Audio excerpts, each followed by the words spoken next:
Hi guys, welcome to my channel time to study. आज आए हैं हम अपने नए टॉपिक के साथ जिसका नाम है शारीरिक आसन। आज की वीडियो में हम देखेंगे कि शारीरिक आसन क्या है, विद्यार्थियों के स्वास्थ्य पर इसका क्या प्रभाव है। चलिए वीडियो स्टार्ट करते हैं। शारीरिक शिक्षा के अंतर्गत विद्यार्थी जीवन में अच्छी आदतों का सिखाया जाना तथा विद्यार्थियों का विकास करना अध्यापक का कर्तव्य है। विद्यार्थी जीवन ही बच्चों के जीवन का विकास काल होता है। इस समय बच्चों में जितना शारीरिक विकास होता है वह किसी अन्य समय नहीं होता। बच्चों की हड्डियां भी ज़्यादा कठोर नहीं होती कि उन पर किसी प्रकार का प्रभाव पड़े।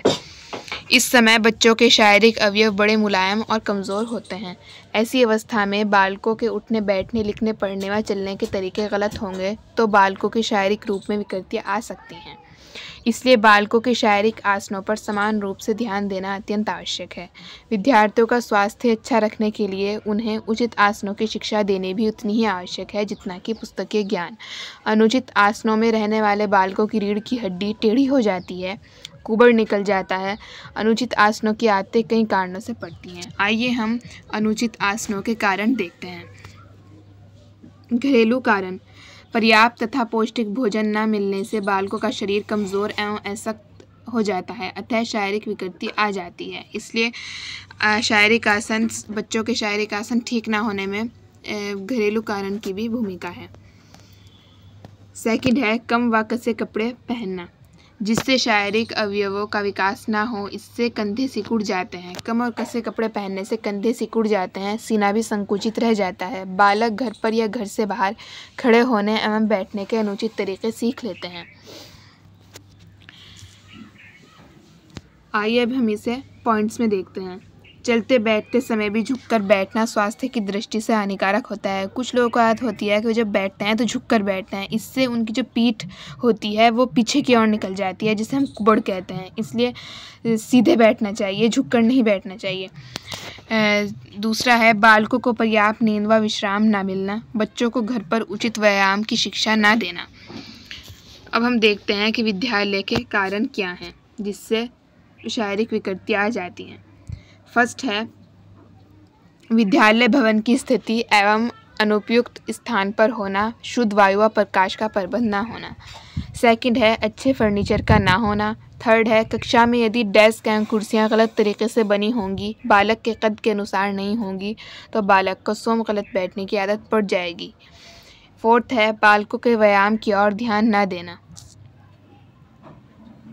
फिफ्थ है बालकों से निरंतर परिश्रम कराना तथा विश्राम न देना। एक ही आसन में बहुत देर तक खड़े रहने तथा बैठने से बुरी आदत पड़ सकती है। सेवंथ है एक ही कक्षा में बैठे रहने से भी विद्यार्थी थक जाते हैं। ये सभी हो गए हमारे विद्यालय के कारण। आइए हम देखते हैं आसन संबंधी दोषों का निराकरण। विद्यार्थियों को संकुचित एवं पौष्टिक भोजन मिलना चाहिए। उनमें स्वास्थ्य संबंधी दृष्टिकोण पैदा करना तथा वायु एवं प्रकाश की उचित व्यवस्था करना। उचित एवं स्वास्थ्यवर्धक व्यायामों की आदत डालना ताकि वह शरीर को सुडौल बना सकें। बालकों को ढीले एवं शारीरिक अंगों के विकास में सहायक वस्त्रों को पहनने की आदत डालना। बालकों की थकावट दूर करने के लिए उन्हें विश्राम देना एवं मनोरंजनात्मक एवं स्वास्थ्यवर्धक खेल खिलवाना। बालकों को उचित तरीके से बैठने की शिक्षा देना। विद्यार्थियों को बताया जाना चाहिए कि एक ही कंधे पर पुस्तकों का बोझ नहीं होना चाहिए। ये हो गया हमारे आसन संबंधी दोषों का निराकरण कि हमें क्या उपाय करने चाहिए जो बालकों को गलत बैठने उठने की आदत ना हो। हम देखते हैं कि शारीरिक स्थितियों का वर्गीकरण, हमें कैसे उठना चाहिए, कैसे बैठना चाहिए, कैसे लिखना चाहिए, हमारी खड़े होने की स्थिति क्या होनी चाहिए। आइए हम देखते हैं शारीरिक स्थितियों का वर्गीकरण।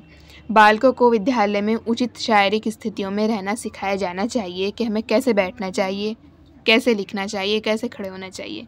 शारीरिक दृष्टि से अधिक महत्वपूर्ण है, जो कि शारीरिक दृष्टि से बहुत ही महत्वपूर्ण है। इसलिए उचित आसनों में लिखना, पढ़ना, उठना, बैठना विद्यार्थियों को सिखाना आवश्यक है।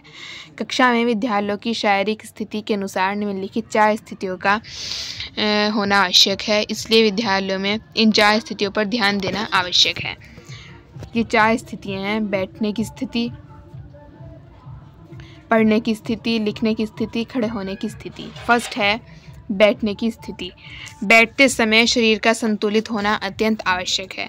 मेलदून में अनावश्यक टेढ़ापन नहीं होना चाहिए। मेलदून बोलते हैं रीढ़ की हड्डी को, इसमें अनावश्यक टेढ़ापन नहीं होना चाहिए, हमें बिल्कुल सीधे बैठना चाहिए। विद्यार्थी की कमर कुर्सी की पीठ से लगी रहनी चाहिए। गर्दन ना तो आगे की ओर झुकी होनी चाहिए, ना ही पीछे की ओर झुकी होनी चाहिए। इसके लिए ध्यान में रखने की बात है कि विद्यार्थियों को उनके कद और शारीरिक स्थिति के अनुसार कुर्सी मेज़ मिलना चाहिए। विद्यार्थी को सीधे बैठना चाहिए, ना तो उनकी गर्दन पीछे की ओर झुकी होनी चाहिए, ना ही आगे की ओर झुकी होनी चाहिए। इसलिए उन्हें बिल्कुल सीधे बैठकर लिखना चाहिए और कमर उनकी कुर्सी की पीठ से लगी रहनी चाहिए। सेकंड है पढ़ने की स्थिति। पढ़ते समय उचित आसन का होना अधिक आवश्यक है, क्योंकि पढ़ते समय आंखों पर पूरा जोर होता है। यदि पढ़ते समय उचित आसन पर ध्यान नहीं दिया जाता तो आंखें कमज़ोर हो जाती हैं। झुककर पढ़ते समय बैठने से रीढ़ की हड्डी पर जोर पड़ता है और सांस लेने में कठिनाई होती है, क्योंकि इससे वृक्क सिकुड़ जाता है। शरीर में थकान भी आ जाती है, इसलिए पढ़ते समय कुर्सी पर बैठना अति आवश्यक है। हमें जो हमारी पढ़ने की स्थिति है उसे ठीक करना चाहिए। हमें झुककर नहीं लिखना चाहिए, क्योंकि झुककर लिखने से एक तो हमारी रीढ़ की हड्डी जो है होती है उस पर दबाव पड़ता है, जिससे सांस लेने में कठिनाई होती है। इसलिए हमें सीधे बैठकर लिखना चाहिए, जिससे ना तो सांस लेने में परेशानी होगी और ना ही हमारा वृक्क सिकुड़ेगा। इसलिए हमें सीधे बैठकर पढ़ना और लिखना चाहिए। थर्ड है लिखने की स्थिति। लिखते समय भी उचित आसन का ध्यान रखना आवश्यक है। बच्चे लिखते समय दाहिनी तरफ झुक जाते हैं। ये आदत बचपन से पड़ जाती है, इससे रीढ़ की हड्डी भी दाहिनी ओर ही झुक जाती है। लिखते समय बैठने का उचित आसन होना चाहिए। बायां हाथ प्राकृतिक रूप से मेज़ पर पड़ी कॉपी पर होना चाहिए तथा दाहिने हाथ से सीधा बैठे रहकर लिखना चाहिए, ना ही दाहिनी ओर ना ही बाईं ओर झुकना चाहिए। फोर्थ है खड़े होने की स्थिति। विद्यार्थियों को उचित तरीके से खड़ा रहना सिखाया जाना चाहिए। शरीर का भार किसी एक पैर पर नहीं रखना चाहिए।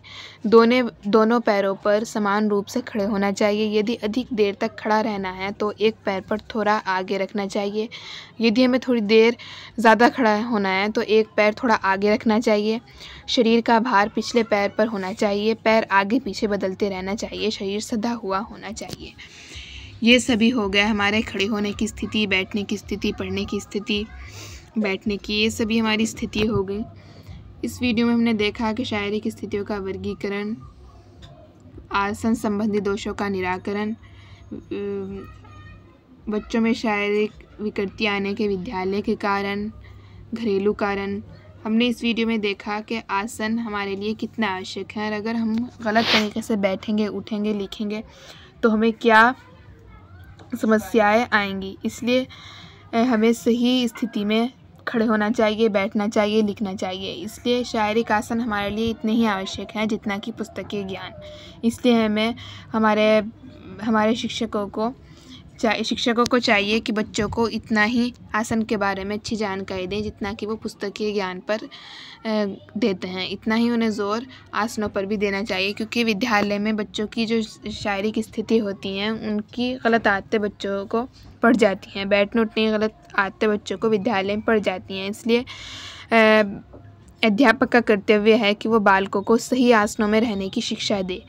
इसलिए इसी के साथ आज की वीडियो का हम एंड करते हैं। आई होप आपको वीडियो अच्छी लगेगी। मिलते हैं किसी अगली वीडियो के साथ, नेक्स्ट टॉपिक के साथ। तब तक के लिए गुड बाय।